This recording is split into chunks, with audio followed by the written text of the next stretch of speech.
Michael Horton is professor of systematic theology at Westminster Seminary, California. In Volume 2 of his book on Justification, he says, "The most important lexical study of righteousness to appear in recent decades is Charles Lee Irons' The Righteousness of God."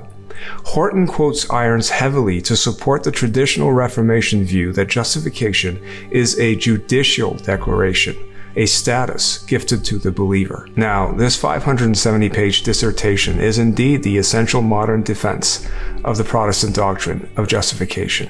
While monographs by John Ziesler, James Prothro, and Matthew Monkmeyer are also extensive, Irons is often quoted as an authority. He certainly should be commended for undertaking a Herculean task. This monograph was the first since John Ziesler in the 1970s to attempt any type of rigorous statistical analysis of Hebrew and Greek terms for righteousness. Irons' historical survey of relevant debates is also extensive, and he did succeed in bringing the weaknesses of Kramer and the new perspective on Paul to light. That said, the foundation of his argument on dikaiosune theou is flawed on three key levels.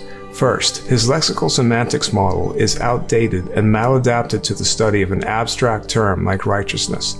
Second, because of this faulty lexical method, his classifications of the meanings of the Hebrew noun tzedeq and tsadaqah also errs at key points.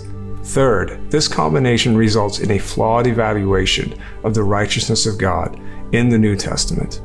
Irons grounds his lexical semantics in two main tools. First, Linguistics and Biblical Interpretation, written by Cotterell and Turner in 1989, which introduced the idea of lexical and discourse concepts. Second, he also weaves in the Ogden-Richards triangle, which is a century-old lexical semantics concept discussed in the book. Let's take these in turn.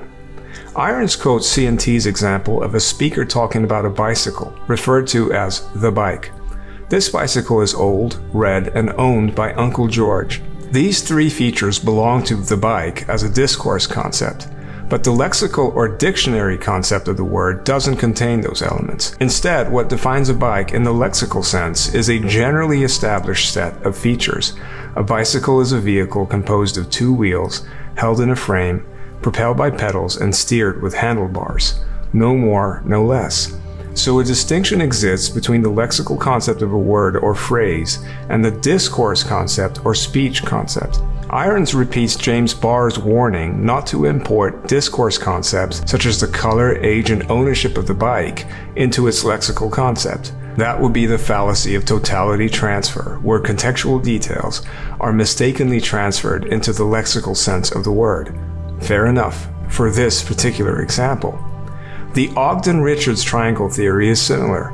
In the mind of a hearer, a word first has to pass through a defined lexical or dictionary sense before reaching its referent. The construction of meaning never goes directly from word to referent. For example, as the theory goes, upon hearing of the bike, one would first process the word through the lexical sense before understanding it as the old red bicycle belonging to Uncle George. As such, a distinction is made between sense and reference. So Irons' lexical method is entirely based on these two simple concepts. But it misses the mark because it's built on a shallow reading of Cotterell and Turner. First, he omits important caveats. C&T point out that, quote, most words in a language have not a single sense, but a whole range of senses. Words occupy a domain of meanings and only rarely have a single point meaning, end quote. Irons paraphrases this as, words usually have a range of senses, not just one sense. But he leaves out two of C&T's insights, A, that words have many senses, and B, that they also rarely have a single meaning. These are crucial qualifiers because they support the well-known view that the semiotic triangle is ill-equipped to handle polysemy, where a word has more than one lexical meaning. For Irons, the righteousness of God has a single lexical meaning.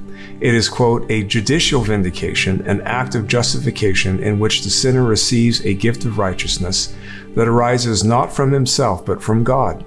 In other words, it is justitia distributiva, distributive justice, a legal reality and nothing else.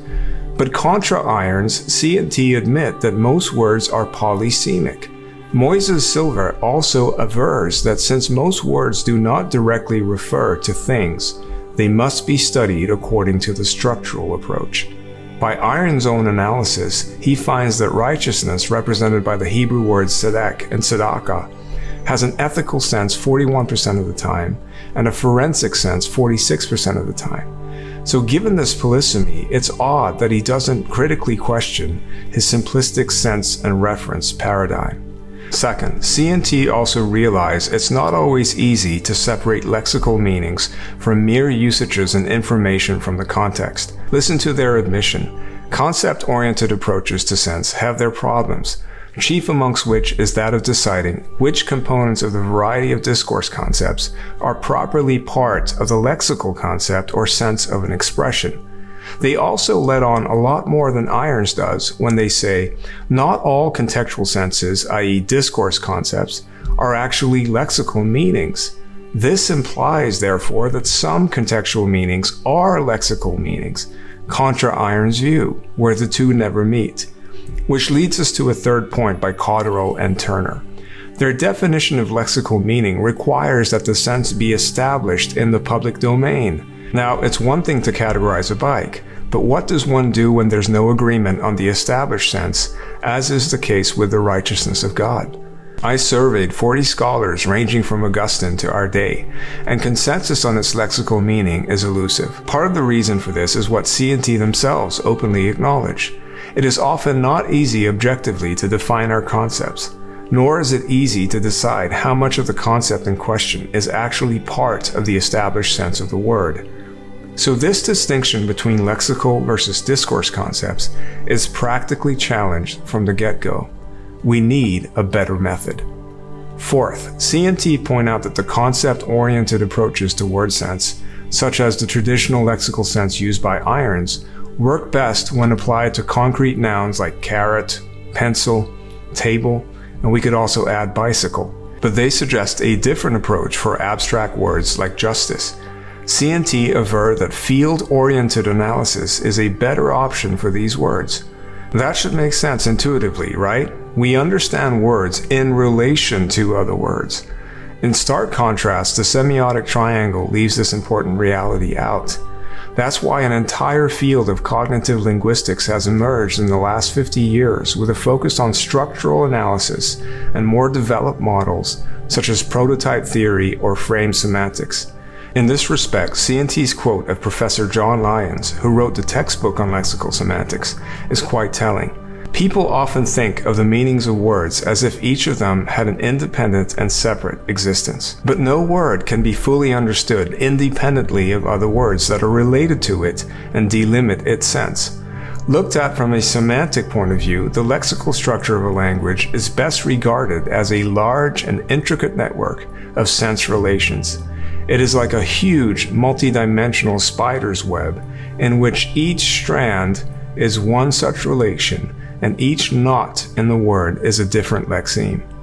So C&T are far less dogmatic than Irons seems to be. To condense the above key points, contra Cotterell and Turner. First, Irons omits the reality that most words are polysemic. In fact, his thesis only mentions the word polysemy once in 570 pages. This means that his lexical method is ill-specified to the task at hand. Second, his method anxiously seeks to prevent contextual senses from informing lexical meaning, which strikes us as rather contrived. And third, he also bypasses the reality that meaning has a rich structure as a large network of sense relations. So the end result of Irons' approach to an abstract word like righteousness is simply lexical reductionism. As we'll see, this has significant implications for our understanding of the righteousness of God and the doctrine of justification. In section 2.2, we will establish a different lexical method to analyze the righteousness of God. I'll see you then.